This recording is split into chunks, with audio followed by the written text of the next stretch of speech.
Alright, welcome back to another Roblox programming tutorial.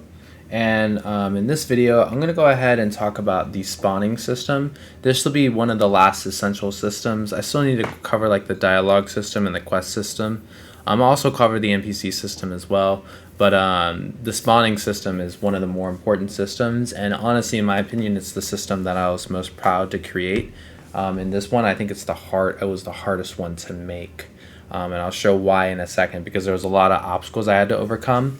But yeah, let's go ahead and jump into it. But if you feel like you're not super advanced in Roblox Studio or as a programmer or as a developer, then this may not be the video for you. This is for either A, somebody who wants to revamp this system, or B, someone who's using this template either on our development team or not. I recommend that you just watch this for reference on how it works, but do not mess with anything, because this took a long time to develop and is quite complex. So let's go ahead and talk about how the spawn system works. So when the NPCs here are spawned, essentially you have these spawners, and they are tagged like as spawners using the collection service here. So here's your collection service and here's your tags for the spawners, and you can see they are right here. I recommend you make these spawners as thin as possible, and I will talk why. But it's super important that they're pretty thin here. But essentially what happens is when a player touches one of these things, a series of codes are going to run, but essentially it's going to spawn entities on that player's position. And the entities are going to spawn based this information right here. So right here has to be the mob name. And then under here is the rank. And then if you notice in the properties tab, this is how many of that are going to spawn. And then you're also going to want a timer. The timer is going to indicate in minutes, that's super important, how long you want the cooldown to be for the spawner. This makes it so that every time you touch this part, it's not just spawning millions and millions of goblins in this case, or ranged skeletons or cursed knights or what have you, right? Next thing, you have to make sure that all of these instances that I just talked about are here in the mobs folder. So these are all the mobs in the game, and you should tag them as such as well, so that way the game knows that they're mobs, right? But they have to be in this folder. So their character models have to be here, and their animations have to be here, right? So here's all the animations for each of those individual instances. And if you have that stuff, and assuming that this is a valid model that the game can use, to be a valid model, I'll talk more about this in the NPC tutorial, but it does need this align origin object here. And then obviously it needs to be a cursed knight here, have the primary part be a humanoid root part, and as well, have the enemy object here. And it doesn't really need to have anything here other than the animator, but that's pretty much it. It does need that information. Not sure why that got there, but it does need that information in order for it to work. And yeah, so essentially, again, the way this works is you touch this and it spawns the mob on your position that's indicated here. So what made this system so hard was this. Cooldown and debounce. Now, the problem is that there isn't a unique key identifier in Roblox Studio that identifies one instance of the same class and name from another. So what do I mean? Let's go ahead and look at what I'm talking about. When I go ahead and play Roblox Studio here, right, and it's going to go ahead and spawn some goblins, there's no way to track currently in Roblox Studio the difference between one goblin and another, meaning that if it's just named goblin, Roblox can't really tell the difference between whether that's a goblin. So let's go ahead and have them spawn. All of these goblin grunts that spawn, I don't know why they keep hitting the ground. Maybe I need to just make them a little bit higher. But all these goblin grunts that spawn, if you look here, they're all considered to be the same by Roblox. Like Roblox doesn't have them be different. Right, this is all the same. Like there's no figure instance here or any information that I can pull from here to differentiate this goblin from this goblin from this goblin, right? Go ahead and just kill this goblin. Ha. Ha. Ha. Get out of here, goblin. You're not on my level. Ha, step on you. Alright, but I digress.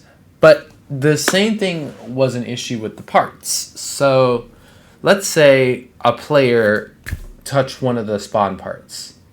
The problem is that when that happened, when I calculated in Debounce, it would calculate for the entire spawn system.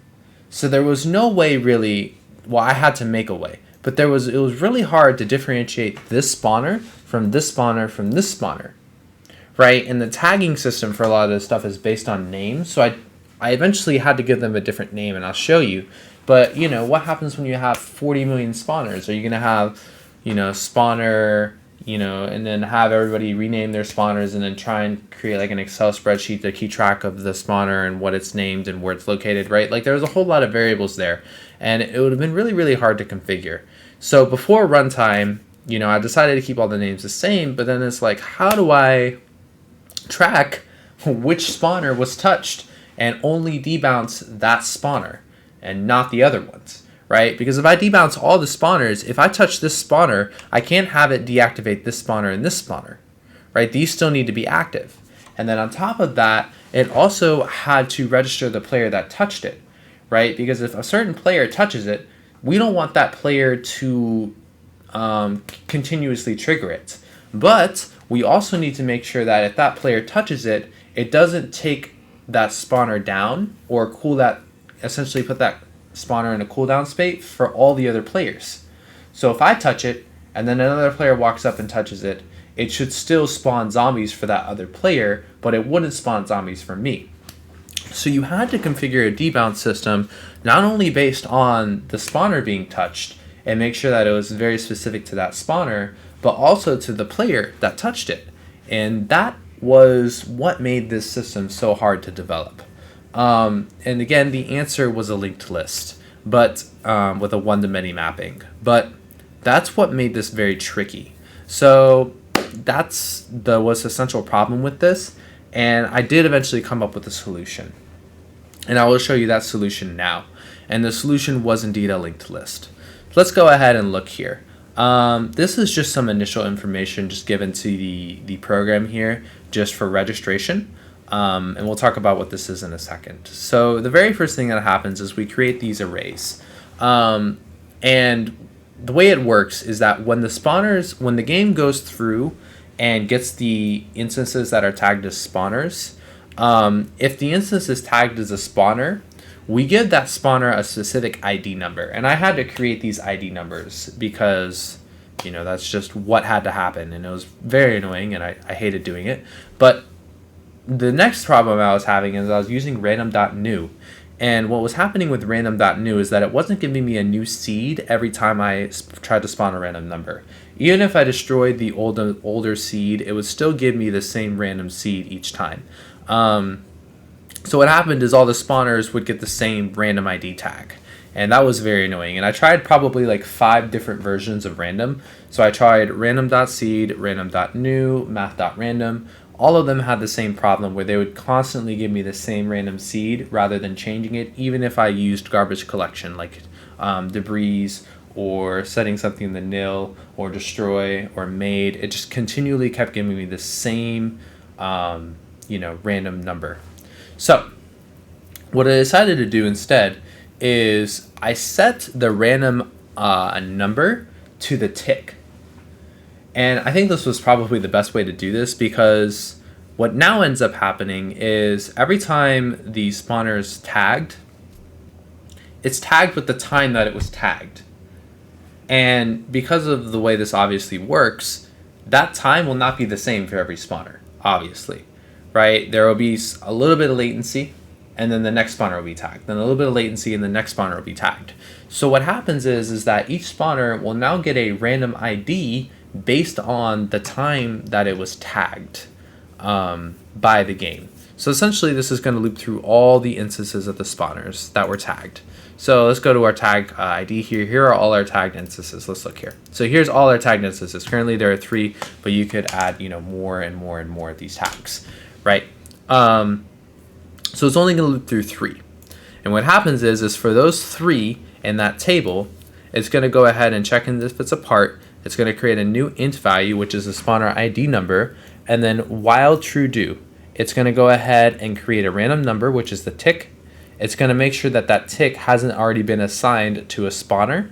Then it's going to change the spawner's name to that tick and insert it into the table as an empty table. And we'll talk about why this is empty in a second, right? And it's going to do that for all of them, right? If it finds a random number in the table, it's going to continue and redo this again until each spawner has a unique individual ID name based on the time in which it was tagged through that loop. So if I go ahead and play here, and I'm just going to run just server, not load the client in so you guys can see.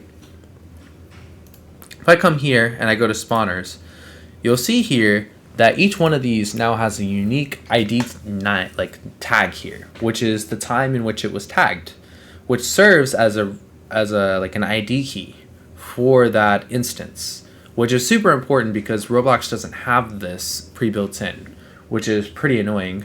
You know, I know this was developed in C++, and I know you guys at Roblox Studio or in Roblox headquarters must use pointers. You could just create a a property in the properties tab which represents the pointer of the figure. So like when you create an instance, you create a read-only property which indicates the pointer for that instance. So like that way I have a unique random number that describes that thing's position in memory, which describes a unique ID key for that object.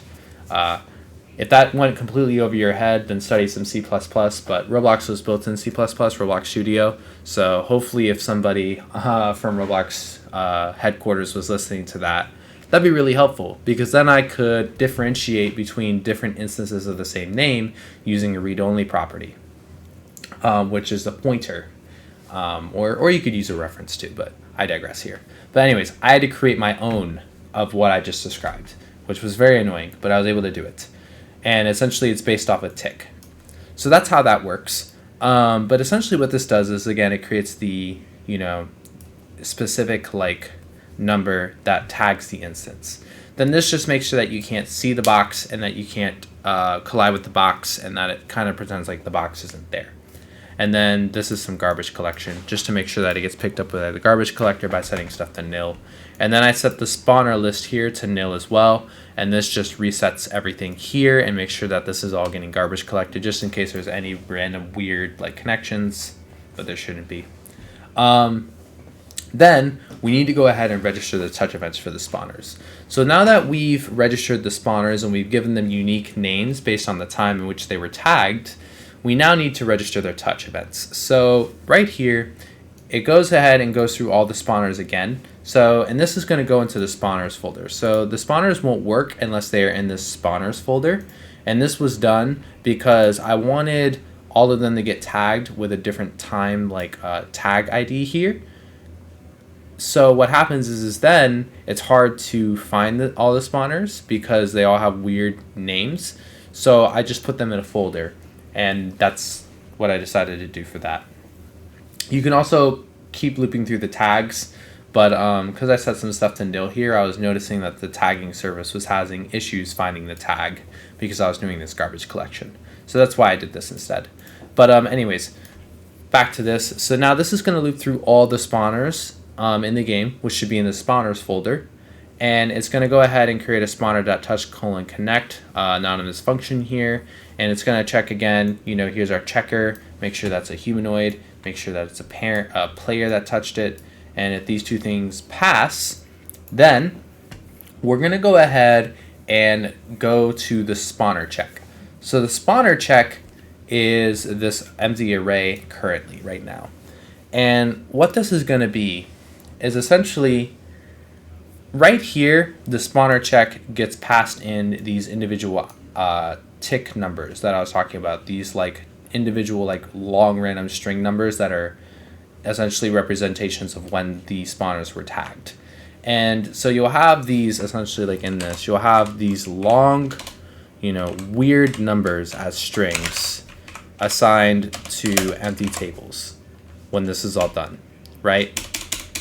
And that is done here, right? then this is going to go ahead and grab that here. So the spawner.name is going to be that weird long thing. And then inside of that, it's going to look for a player user ID. So that's how I tag the player to the spawner instance. So this essentially gets put in when the player touches the specific spawner instance here. Okay, so if this doesn't equal nil, meaning that we find that the player touched it at some point recently, then we're going to check debounce based off of the last time the player touched it. So this is your debounce system. So essentially what you have in here is, let's go ahead and look at what this would look like. You would have this long number, or a whole bunch of jargon, and then in here you'll have another table. And in here you'll have all the ID strings of the players that have touched it, and then the time that they last touched it. So here's the other player ID, and then their last time, right? And then what happens is we take then this number here, which is this to this. We check to see whether that passes the debounce. And if it doesn't pass the debounce, then we return end. Else, we update that information here. Okay? So, we have the else where it updates here, but if the player equaled nil, meaning we never found a value in this table. So let's say we come up here and we're looking for the ID string and we don't find the ID string, then we're just going to go ahead and return and just add it to the table because clearly it's not in there right now. So that's what this does right here. So that's why we have two instances of this being added, because it's going to add, if we don't find it, we want to check to make sure that the cooldown works and then add them. Or, if we do find it, we want to check debounce, but if we don't find it, we just need to add it. Okay? Now the next thing is we don't want the cooldown to go in effect immediately. So let's say you join the game, right? And you're right outside of one of these spawner blocks. Let's say I join the game, right? And there's a spawner block like right here. I want that still to spawn when I touch it.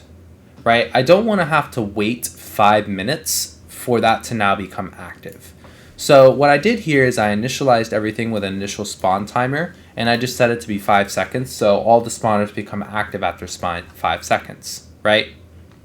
And then this configures that spawn timer to change after the first touch. So after this is first touch and first activated, this reconfigures the spawn timer, which then gets denoted here in the debounce system. Right? So this is the reconfiguration of the timer, and then you have this 5 times 60 just in case somebody forgot to put a timer value. But then if you put the timer value, which if you look in here in the spawners, you should have a timer value here, so this is your value. This is the amount of minutes that the cooldown registers that the timer is. So this will only spawn goblins every 5 minutes, essentially.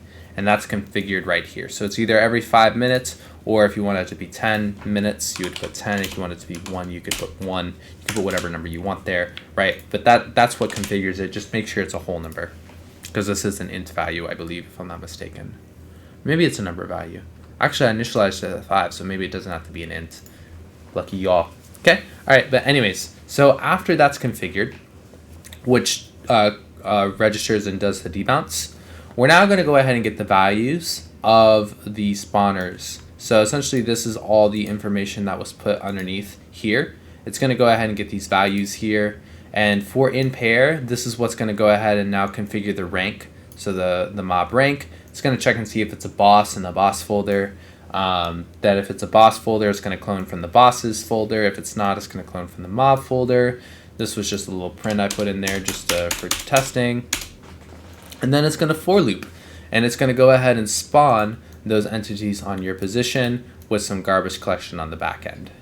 And that is it. That is the spawning service. This was by far, in my opinion, the hardest service to configure because of the problem that you had to register not only the specific player that touched it, but which specific spawner in the world was touched. And it turned out that a linked list seemed to be the best way to do it.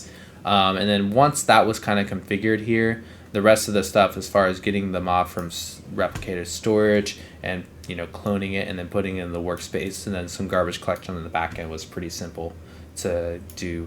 And then you also had C here, and I put C here because you guys have kind of noticed already with the goblins, but if you don't put C here where they're spawned, they all spawn like on top of each other and then they all like fall.